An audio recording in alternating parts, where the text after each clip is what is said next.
Ini adalah Jalan Sebandaran di Kota Semarang.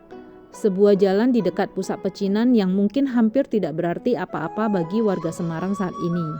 Namun jalan ini sebenarnya menyimpan cerita sejarah yang tidak terpisahkan dengan orang-orang Tionghoa di Semarang.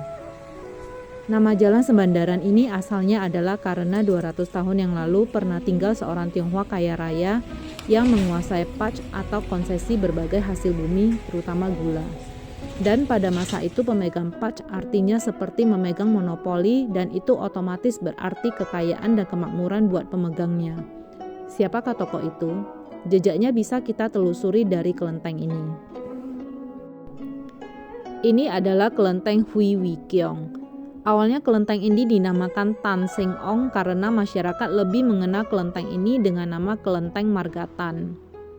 Kelenteng ini didirikan pada tahun 1814 oleh seorang tokoh Tionghoa kaya raya yang hidup sebelum masa konglomerat Wei Tiong Ham. Namanya Tan Tiang Ching. Kapan persisnya beliau lahir tidak ada catatan resmi. Namun pada tahun 1809, beliau sudah diangkat oleh pemerintah Hindia Belanda sebagai Letnan Tionghoa di Semarang.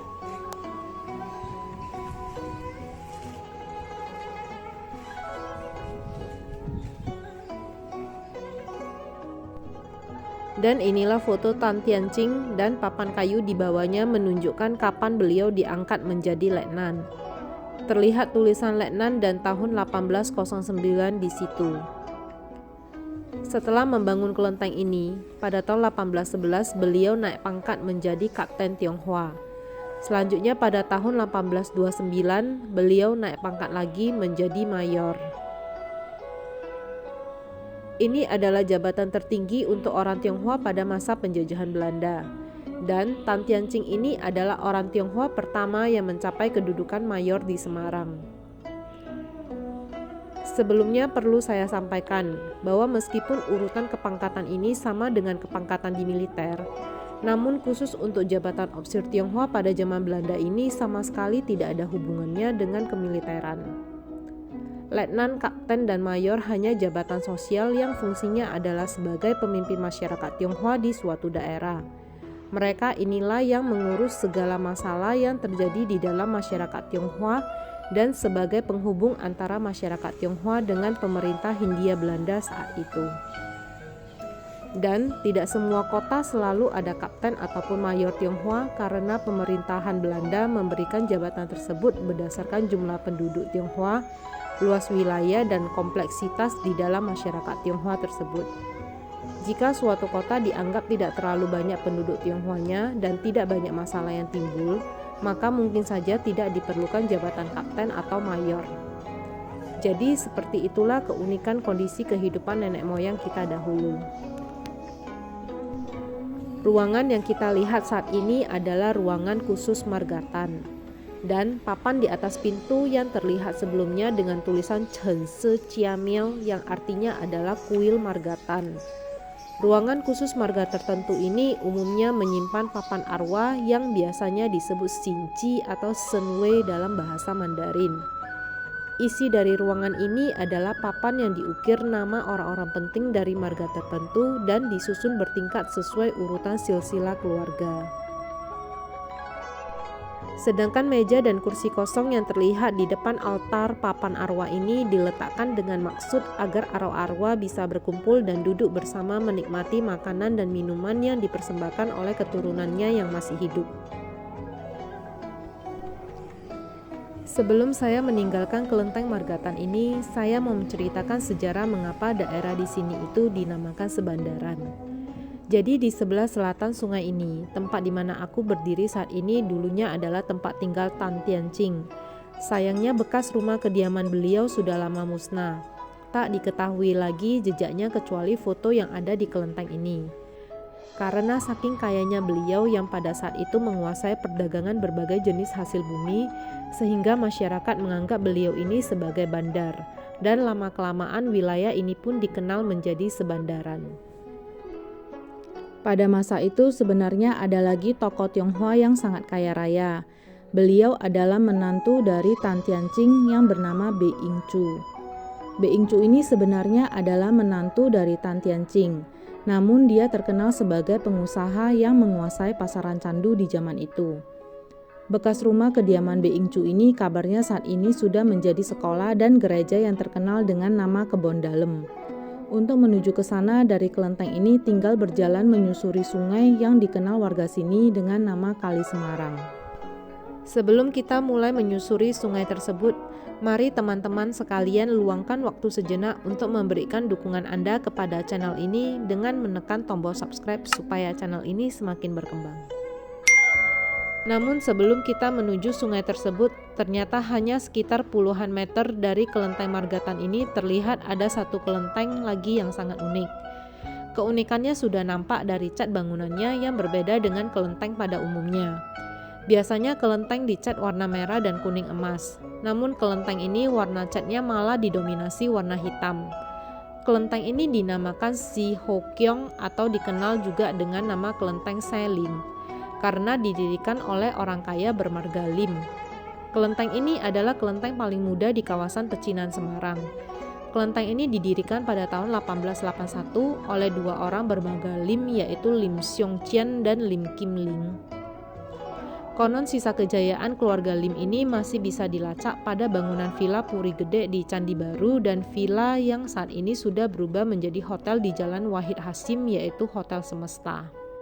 Pintu masuk kelenteng ini hampir sama seperti kelenteng pada umumnya, yaitu pintu masuk untuk umat di sebelah kanan yang disebut pintu naga hijau yang dipercaya mendatangkan rezeki dan kejayaan buat umat yang memasukinya.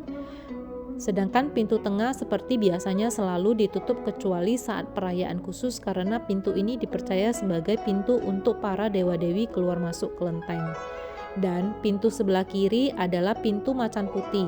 Pintu ini biasanya digunakan oleh umat untuk keluar dari kelenteng setelah selesai beribadah, karena macan putih dipercaya sebagai binatang yang membawa bahaya dan malapetaka.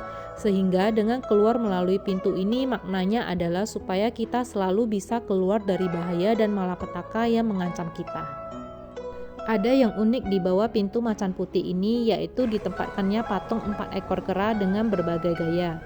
Kera paling kiri yang sedang menutup telinga ini mempunyai makna supaya kita jangan suka mendengarkan kata-kata yang jelek seperti gosip tentang orang lain dan berita-berita hoax.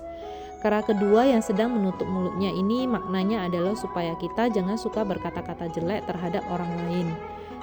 Kera ketiga sepertinya sudah jelas ya, maksudnya supaya kita menghindari nafsu dan semua hal yang berbau pornografi. Dan kera keempat yang sedang menutup mata itu artinya adalah nasihat agar kita menghindari melihat sesuatu yang jelek dan tidak pantas dilihat. Pose dan gaya seperti itu adalah pengaruh dari ajaran agama Buddha. Biasanya disimbolkan dengan patung biksu-biksu kecil dengan pose dan gaya yang sama seperti itu. Lanjut ke bagian dalam kelenteng, kita akan menemui altar unik yang memanjang sebuah pedang pusaka yang diberi nama Sang Po Kiam. Menurut penjaga kelenteng di sini, pedang ini dahulu ditemukan di sekitar kelenteng sehingga dipercaya berjodoh dengan kelenteng ini. Pedangnya itu terpasang di sebelah patung Dewa Bumi yang kita kenal dengan nama Hok Tek Cheng Sin. Di bagian belakang kelenteng Se Lim ini juga ada ruangan papan arwah leluhur. Nama ruangan ini tampak tertulis di papan kayu di atas, yaitu Yong Mu Thang, yang berarti ruangan persatuan dan keharmonisan. Penataan ruangan papan arwah leluhur ini hampir sama dengan yang ada di kelenteng Margatan tadi.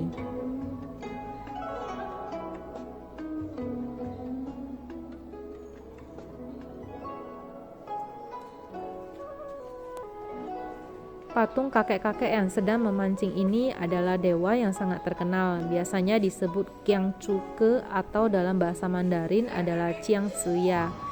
Dan ukiran timbul di dinding ini adalah lukisan 4 wanita yang dahulu terkenal paling cantik di Cina.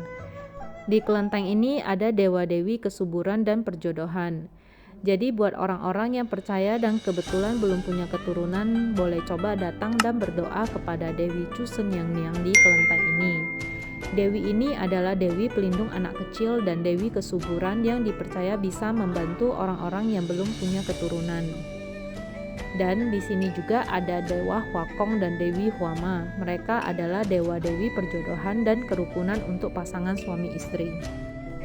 Sekarang saya akan melanjutkan perjalanan ke kebun dalem. Ini adalah rumah yang letaknya persis di sebelah kelenteng, masih tampak tradisional dan bergaya Cina. Nah, di seberang sungai ini tampak satu bangunan megah dan besar. Ternyata itu adalah bagian belakang dari rumah seorang pengusaha kopi yang cukup terkenal di Semarang, yaitu Kopi Margorejo yang sudah berdiri sejak tahun 1928. Dan ini adalah tampak depan rumah dan pabrik kopi itu. Letaknya di Jalan Wat Gandul. Setelah menyusuri jalan inspeksi ke arah timur, terlihat bangunan sempit yang sangat tinggi dan ada papan namanya, yaitu Apotik Karisma yang sangat terkenal di Semarang. Ternyata ini adalah bagian belakangnya yang tembus sampai ke Sungai Semarang ini. Dan jembatan yang terlihat di Jalan Sebandaran ini, di seberang utaranya ada kelenteng Sinar Samudra atau Teck Hai View. Saat aku melanjutkan perjalanan ke arah timur, tiba-tiba aku tertarik saat aku melihat sebuah bangunan merah kecil yang terselip di antara rumah-rumah penduduk. Bangunan ini ternyata adalah sebuah kelenteng kecil yang bernama Budi Rahayu. Tapi menurut penduduk yang tinggal di dekatnya, kelenteng ini sudah lama tidak dipergunakan untuk ibadah lagi karena pengurusnya sudah tidak ada dan pengunjungnya juga sudah sangat jarang. Zaman memang sudah berubah dan sudah semakin sedikit generasi muda yang pergi ke kelenteng.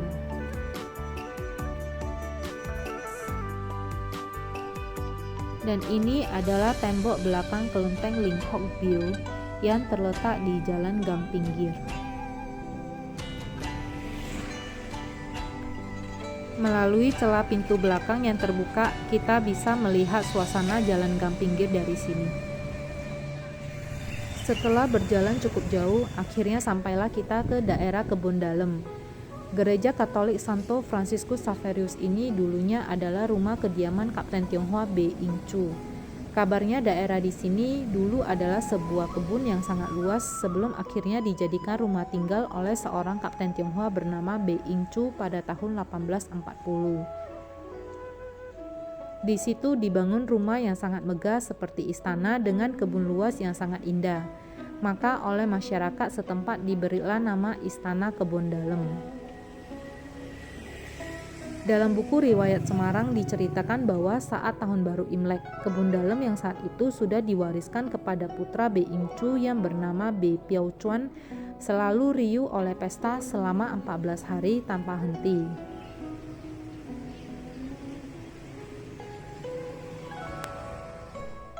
Dan sungai yang saat ini tampak penuh sampah dan berair dangkal ini ternyata dulunya adalah sebuah sungai yang dalam dan bisa dilewati perahu. Bahkan saat perayaan Cap Gome, sungai ini dipakai untuk pesiar dengan menumpang perahu yang dihias cantik dan diiringi musik Tionghoa. Masyarakat pada masa itu sangat suka berperahu dari Pedamaran menyusuri daerah Kebun Dalem ini sambil melihat istana Kebun Dalem yang indah.